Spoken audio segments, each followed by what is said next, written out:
Ladies and gentlemen, welcome back to the Smoke Pit. Myself, Dan, and Mike, your hosts, and tonight we've got a great show for you. Yeah, man, I'm excited. We've really done our homework on this one. I'd say, 10 minutes of talking about it beforehand? Yeah, 10 minutes of frantically Googling things before we speak to the masses. And my safe search was off. Oh, yeah. That's what I like to hear. So what do you have for us to start with? First off, I just want to say, everybody that watched the inaugural episode, we really appreciate all the feedback, both positive and negative. We read everything, we see everything, and so we're going to build. The show's going to get better every episode, so I just want to say thank you. The one thing people hit us with this week they want to talk about is the Pete Davidson joke on Saturday Night Live. And I know Dan has a lot of words. I'm going to say my bit real quick. If you've heard it, you've heard it. If not, YouTube it. It's on there. He made a joke about a Navy SEAL who lost his eye in an IED blast in Afghanistan, who's now running as a Republican. And so I guess the left-leaning Saturday Night Live thinks they're kind of like free game, I guess. So the joke itself, I feel, was fine enough. I mean, I don't think anybody's above jokes, but it was the disrespect after. It was the, I guess he lost his eye in war or whatever. And that didn't sit right with me. I will always defend humor. I will always defend comedy. But I will not defend somebody being made fun of with a bad joke. And that's kind of my 2 cents. Yeah, and I saw that some of his castmates kind of told him that he crossed the line. Kenan Thompson, his dad was a Vietnam vet, and so he defended Davidson. He was like, I don't think he meant to, go out of his way to hurt anyone. He's got a big heart, but across the line. And I think that Dan Crenshaw was just absolutely gracious. And, absolutely. Handle it like an absolute pro. Yeah, and I think that he responded to it in the best way possible. He kind of stayed on message. He didn't make it personal. He kind of took the high road. And I think that what gets me about it is just kind of like you said, like the disrespect at the end. Like, he didn't have to go out of his way to say that. I think that he's been in the industry long enough to know that, like, as soon as he said the joke, like, you can tell when you say a bad joke if it doesn't fit right, Yeah. If it doesn't feel right, or you immediately wish you could take that that arrow back, or whatever the case is.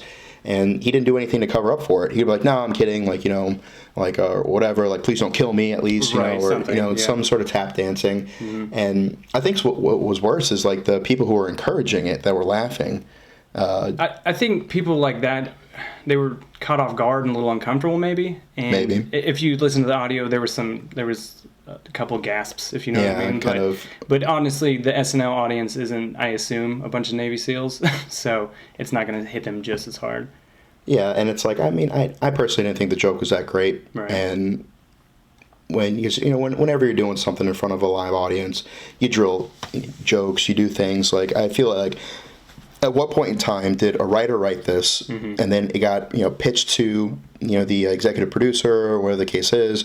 They said yes, and then it got given to the actor, and then the actor, maybe they were the one who wrote it, maybe not, and then they were like okay with that, and then after that it went into the reading, and it did the dry rehearsal, and so, like, how did that pass all these stages and not one single person was like, you maybe think that's not that great, or maybe that's too far, or maybe we should add to it or do something to kind of change the way it's received a little bit? Yeah, so I think everybody wanted to get to the news of the Pete Davidson Ariana Grande thing, rather. Yeah, because when you go on their Instagram, they don't show that part of the bit. They only show the part where he talks about, his girlfriend or his ex-girlfriend. And so, but then you go in the comments, and half of it are saying, like, oh, he's pure class, even though the whole reason for the breakup, that's a different subject. Sure, yeah, I wasn't there. Yeah. But then the other half of the people are just like, how could you do this? And so I think there's two sides to that. One, you can't be offended by everything, granted. Like, and I'm not sitting here screaming and foaming at the mouth. So veterans need to do a better job of scaling their reactions. I agree. You can be not okay with something, doesn't mean that you're a triggered snowflake. Yeah, if I see one more as a veteran, I'm no longer watching SNL. If that's the thing that set you off, then, I mean, time to scale back, for real. Yeah, seriously, like, I was watching an episode of Family Guy yesterday where Brian was banging a Navy SEAL's wife, allegedly the guy, who they had casted as whatever has killed Bin Laden. Right. And, Brian was banging his wife, and it was just like, okay, like, that's cool to, like, promote infidelity. This dude's, not only a SEAL, but he's like the SEAL and he's a hero. And like, that's what's, you know what I mean? And so it's like, it's kind of hard to, because the military is not off limits, obviously. Like, absolutely not. I've gotten, millions of followers by making fun of the military. Exactly. Like, and so the military is not off limits. I agree. But I feel that in that aspect, there's just such a wealth of people out there that you could have just asked, like, hey, like, would you have been cool with this? Yeah. Or do you think this is, this hit the right mark? Or maybe just the line was delivered badly. Yeah. Or whatever the case was. But at the end of the day, he could have done something after the joke. He could have released a statement. Like, he could have... I haven't heard anything from him at all. Nothing whatsoever. It's just whenever you do something like that and then you allow it to sit out in the internet and then take on a life of its own, I think that's also like a separate action because you allowed that to happen. Yeah, I agree. Like if immediately in the moment he'd been like, just kidding, or like, hey, please don't kill me, or just kind of like played it off or whatever, like, but he's really a badass, or like something, like clearly he's doing something that I'm not. I'm up here making jokes because he made fun of himself a lot in that bit. So I don't think people like acknowledges that, because veteran community likes to take 4 seconds of information that they read on a headline. They don't even read the article. That's huge. And then make their entire decision and their entire platform based off 12 words that they read in a headline taken out of context. Exactly. Yeah. I mean, obviously everybody can feel however they want about it. I'm not here to tell you how to feel, but I don't know. It was a poor joke. It was definitely a dumb target. To go after him because he's an absolute stand-up guy. So yeah, I think it was mistimed. It was off color. It was just a bad joke. I didn't like it. Yeah, and that's pretty much it. I know people want me to go off and roast, and I've said before, everybody behind the mic here is a combat vet, and we're not above anything. But I will always defend jokes and humor all day. But that one was just tasteless. I didn't like it. That's it. That. Still gonna watch SNL. Yeah, and you and I were talking about like our favorite cast members and stuff. Yeah. And, I sent you a list of like 15 different ones. And I'm like, I feel like I'm still snubbing people. Yeah, for sure. And I think that's indicative of the fact is that one man doesn't represent the entire brand. Agreed. So like, just like Dan doesn't represent all Navy SEALs and all veterans and all, everybody that has anything to do with the military, Pete Davidson doesn't represent SNL in its entirety. For sure. Because not only that, you have at least a dozen other actors who their livelihoods depend on that. Then you probably have at least a dozen, 2 dozen different production artists that, like grip, lighting, sound, writers, whatever.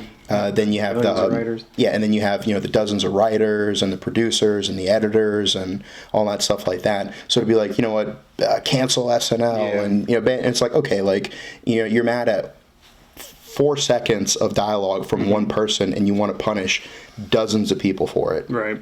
And especially when you have other cast members who are like, that wasn't that, that they're being vocalized. Yeah. They're vocalizing the fact that they weren't okay with it. And so veterans need to take into account that when they ask for things like this, like the gravity behind it, the second and third order effect. So not only that, but then you have like the different people that are further out from that production, like who benefits from the advertising, like who benefits from the other things, what charitable events do they do that now those kids are not going to have their favorite artist come visit them, or they're not going to raise money for, and it's like, how far does that ripple out? Because everybody can forget about it. You can do all the good in the world and people will forget about it in a flash. Absolutely. You build 1,000 bridges, they may not call you a bridge builder. You fix 1,000 sinks, they may not call you a plumber, but you fuck one goat, and you're a goat fucker. You're a goat fucker for life. Mike. Yep. Our executive producer is actually having a trip back to Ireland because he found out that he's going to be a father. Oh, yeah. That goat that he sired. Decided to come through. Yeah. Naming's name, Mike. So remember that. Next time you're in Ireland, no matter how much Guinness you have, don't fuck any goats. Solid PSA from Dan, as usual. So I think we've pretty much covered that. Yeah. That conversation. I mean, yeah, not much more to say. Everybody's gonna feel how they feel, and you're right to feel that way. Your feelings are your own. All right, moving on. Speaking of Mike, our goat fucking producer, he sent us a video he swears is the greatest thing he's ever seen. Yeah. So we just decided to react to it on air. I don't know what's on it, but I'm very excited.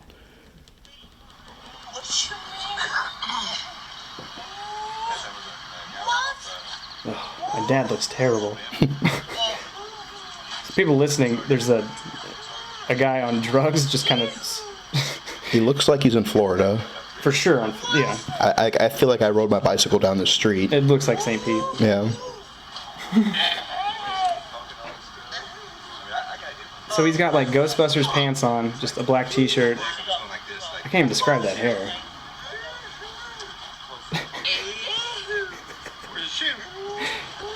Alright, so if I had to guess, I'd say he's on a mix of meth and bath salts. Yeah.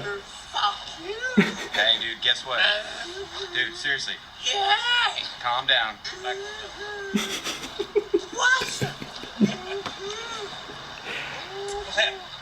What'd you do last night, man?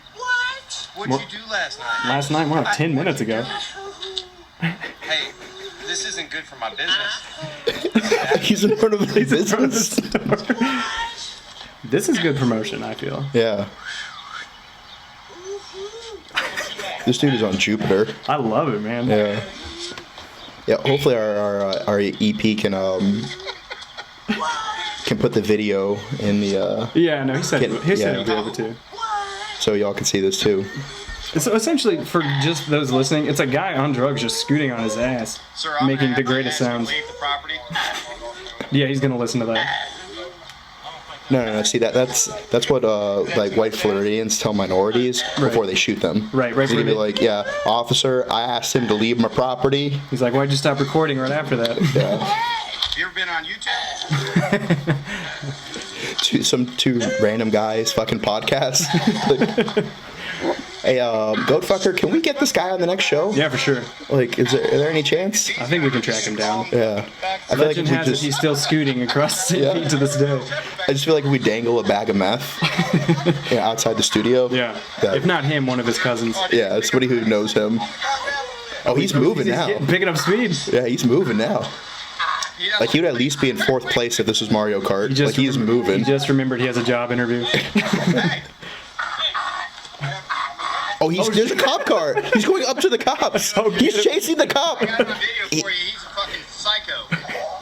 He's crab walking after the cop. A very bold strategy. Yeah. Oh, is he standing up? Oh, get up. Get up. Oh, that's fantastic. And that's what it ends? Well, I assume he was shot. I don't know. Wow, thanks, Mike. Thoughts, feelings, concerns? I am really glad I left Florida. Absolutely, yeah, for sure. And stop taking bath salts. That also. Yeah. Florida is a giant Grand Theft Auto server. It really is. And I feel like that should be like a recurring segment, like Bash Florida. And because I grew up there, like, I have the authority to do so. We talked about last episode. Anytime Yeah. you bring up Florida around a Floridian, it's just going to be nonstop Florida talk. Yeah, and I refuse to have the podcast go in that direction. Somebody from a good state like Indiana. So what else do we have before we move on? I know for a fact we wanted to address some haters. Ah, yes. A segment that we wanted to so rightly call Address the Haters. So essentially, we're going to... I know we want to do this a lot because I like doing it. So we had some people, as we mentioned at the top of the show, not like the show, the first one, the inaugural podcast, and I get that. There's like one dude. No. Well, yeah, maybe on the Facebook, I don't know, but it was one dude we want to bring Into the light into the specifically. light. Because you guys have to understand, like, I've been doing this for a while. I use a lot of my own, pictures for memes. We're in videos. Like, I've had a lot of people say a lot of negative stuff to me, and that's fine. Like, I get it. Like, I'm not overly sensitive or anything, but this motherfucker here. All right. I just want to say, out of all the emails you get from the page, this is the one that stuck out. Yeah, out of all the fucking things, and because like the other guys will tell you, I get some fucking wackadoodle messages Absolutely, and stuff. yeah. Like people will fucking like just cuss me out for no reason. Yeah. Like I have an automatic response on there, like, hey, thank you for messaging. Like, this is how you can best get a hold of me. I'll get back to you as soon as I can. So you get a shit ton of messages, right? Yeah. And this motherfucker was like, you stupid hillbilly motherfucker, and like I get back. He sounded like he was fucking a banjo through his typing, like. But yeah, so this smell West Virginia on him. So this guy right here, I just like to say to Robert Fry, fuck you, you dusty old tuna can. Unemployed Santa-looking motherfucker. You bow-legged bitch. Big nose having, no toothbrush owning, fake gold chain having son of a bitch. All right, Robert Fry. I before you go in anymore, what was the thing he said that set you off? All capital letters, boring. He called the podcast boring. Boring. And that Dan hasn't slept in days. No, I've been traumatized. But it wasn't just that. It was the fact there were 2 commas after it, too. Were there? I didn't look that hard. No, here it is. As he hits the mic. Oof, boring with 2 commas, all caps. And then that itself wasn't what set me off, because I was like, all right, like, obviously, everyone's entitled to their opinion. And so I go look at his profile, and this dude has a blurry ass, out of focus, off center fucking picture, and I look at it, and he's an old ass dude who has one profile picture that is a typical old man blurry selfie. Like, oh, I'm too stupid to operate a fucking camera. Well, let me tell you why fucking Obama's a Muslim. He was the one person when Facebook installed the thing where you can profile picture, just take it right here, like a psycho. Like He's the one dude who did it. He's the one who did it. He's an absolute murderer. Yeah, and it's just like, I don't care what's behind me. Like, this dude, it's like, this is dude that's responsible for the baby boomer fucking fall of the economy. And he wants to tell me that I'm boring? Boring. We talked about fucking meth heads and hookers and combat. Right. And that's what he found boring? But you see all those things in his face, so you know he's lived a life. Yeah, and it's just like, this old ass dude is using up all the Wi-Fi in the nursing home to come over here and call me boring. Old ass man, go take some fish oil, drink some prune juice. Let me live my life. Your boring ass life, Dan. How dare you put stuff out there to make people laugh? Boring. Granted, that's gonna be a thing now. It will be on the T-shirt. Yeah, it's gonna be like, it's gonna be his face. It's gonna be a mugshot. And see, like, sometimes people get really butthurt, like, when I reply to fans, because they think it's like this wall of anonymity. Am I saying that word right? I'm not sure what you're trying to say. Anonymous, but then you also have, like, when somebody is like godlike and they're untouchable, We just call it the Dan Sharp effect. Yeah, so like people have this idea that because like, I manage a page or whatever, that they can just say whatever shitty opinion they have. Mm-hmm. And if I say anything back, that means I'm triggered or I'm butthurt or whatever the case is. And that's just not realistic. Like if you're going to come out of your way to say your opinion, expect a rebuttal. That's how debates happen. That's how democracy happens. That's how progress and education, understanding, that's how all those things happen. You can't just be like, oh, are you fucking liberal queer? And I'm like, would you please tell me why? You said, oh, you butthurt, triggered snowflake. I was just joking, bro. It's just a joke. Hashtag don't tread on me. Yeah, fucking. Yeah, and that was like you're saying, the dudes the last episodes, they're the ones that are like, I'm comfortable with violence, but don't set off your fireworks because I'm going to need my medication that I'm on because of you pussy. I feel like it's going to be a good soundbite. It should be. Yeah. It's your fault, but help me. Yeah, it's your fault, but help me. To help you I defend your freedom. You don't know what I saw in the chow hall. Stay away from me so I can medicate to defend your freedom. Always want which I give you, so that way you can't say anything that I don't agree with. Right? No, I understand completely. Yeah. Yeah, and so like I'll reply and people get so fucking butthurt and mad. And look, I don't go out of my way to fucking tear people up. Like, there's these pages out there that they fucking call people's works and they harass family members and they go after people's career. I'm not like that, right. And too lazy. And there's just no reason to be that way. There's an old saying that if something won't affect you in 6 months, is it really worth getting worked up over? That's big. That's huge. It is. And so that being said, I'd like to issue a formal apology to Robert Fry. For absolutely nothing. For absolutely nothing. You bow-legged bitch. You bow-legged bitch. That being said, I'd like to issue a second apology to Robert Fry. For sure. I was out of line. I was disrespectful. Peace and love. I didn't see it on your page, but I just automatically assumed that you served in some capacity. You would think. Maybe the Merchant Marines. I would say Coast Guard janitor at best. Auxiliary. Yeah. That's right. But real talk, though, I would not want to be a rescue swimmer. No, why would you? No, that's terrible. I guess swim like a manatee. No, right, well, yeah. I mean... Not very graceful. Not only that, but it's like, those are some brave motherfuckers because they're willing to give their lives in the water to another human being. Yeah. No, thank you. Because, I mean, think about it. Again, growing up in Florida, the kind of people Here we go. that are out on the boats that are too arrogant to listen to any safety warnings, and there's Right. a hurricane coming towards them, they're like, I'll be fine. You know what I mean? And so, like, and those are the guys that they have to rescue, you know what I mean? Exactly. Right, exactly. Yeah, that's the kind of dude that they're jumping after water and like, sir, like, I'm almost there. You're like, get away from me, pussy, I almost got this. While he's naked, Yeah. swimming next to his chihuahua. Yeah, like, those are the guys they're trying to save, you know? And it's Thank like, you. but then after that, and then the pirates are all hopped up on drugs, you know? I feel like we come back to Florida way too often.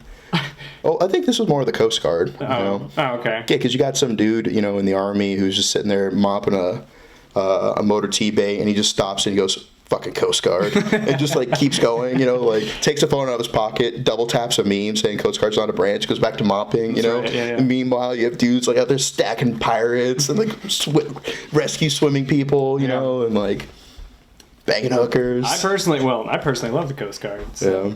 it's whatever. Good people. Never met one. I met one, right? Yeah, we went out to dinner with a few of That's them. right, yeah. Yeah. Love the Coasties. Yeah, because that's another thing, you know, like, yeah, we live in a pretty popular military town, so Yeah. if people reach out to us and be like, hey, like, can we hang out with you guys? Can we buy you beers? I'm like, yeah, like this is very formally dressed for most of what I do in Pop Smoke. He was naked 10 seconds before the start. 10 seconds. I cartwheeled into these clothes. And so, like, most of what I do comedy-wise, like, I'm in my boxers on my couch or in my bed. And so, like, when people are like, oh, I'd love to meet you or whatever, I'd love to hang out with you guys, like, it's really humbling to me because I'm just like a dude like you who just happened to take the crushing weight of existence and turn it into funny memes and sketches, you know? Hashtag Pop Smoke. Hashtag Pop Smoke. And I think that's why it's been successful because, you know, despite the success and stuff, it's like, you know, you don't get high on yourself. For sure, yeah. Like, and I make fun of myself and, you know, post. I'm self-deprecation king to the point that people think I'm suicidal. Yeah.